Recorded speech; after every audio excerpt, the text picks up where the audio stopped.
JDU के पूर्व नेता केसी त्यागी द्वारा नीतीश कुमार को भारत रत्न देने की मांग ने बिहार की राजनीति में नई हलचल पैदा कर दी है।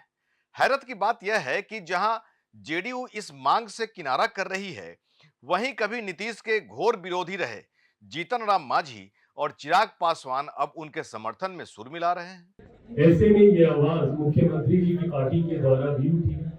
मैं ये मानता हूं कि अगर आधार की बात करें तो वो काबिलियत जरूर है। नमस्कार, आदाब, सत श्री अकाल। मैं हूं मनोज नारायण सिंह और आप देख रहे हैं मंथन टुडे। केसी त्यागी ने नीतीश कुमार के लिए भारत रत्न की मांग की तो क्या गलत कर दिया? ये तो बहुत बड़े सम्मान की बात है।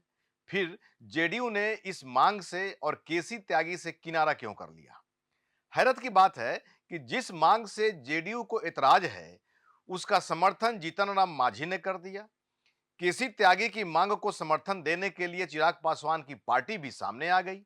इस घटनाक्रम को भावी राज्यसभा चुनाव और संभावित मंत्रिमंडल विस्तार से जोड़कर देखा जा रहा है।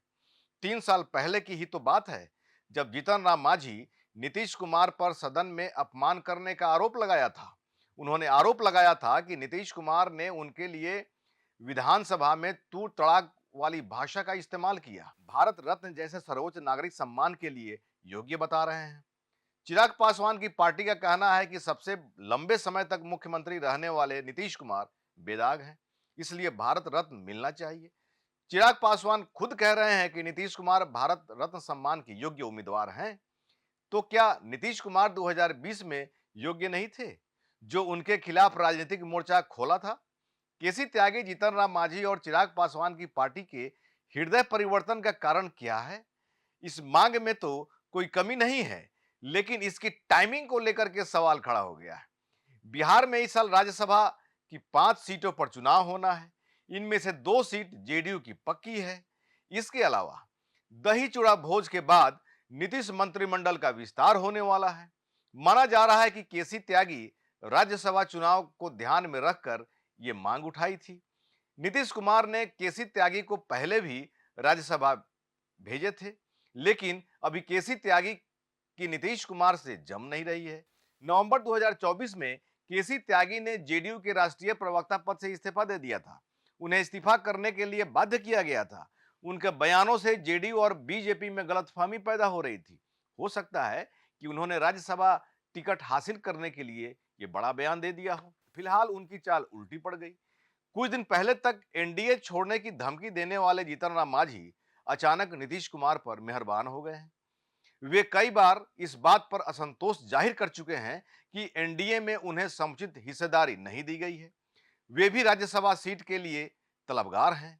इसके लिए धमकी तक दी थी, जो कि बेअसर रही। हो सकता है कि उनकी नजर अब नीतीश मंत्रिमंडल के संभावित विस्तार पर हो। वे भी लोजपा आर की तरह मंत्रिपरिषद में 2 सीट चाहते हों। इसके लिए अब वे दबाव की बजाय प्रशंसा और तारीफदारी का रास्ता अपना रहे हैं। चिराग पासवान भी अब मानते हैं कि नीतीश कुमार भारत रत्न पाने के योग्य उम्मीदवार हैं। वे भी राज्यसभा की सीट चाहते हैं। 2025 विधानसभा चुनाव के बाद उनके नीतीश कुमार से संबंध बेहतर हो गए हैं। अब वे इस संबंध को और बेहतर करना चाहते हैं।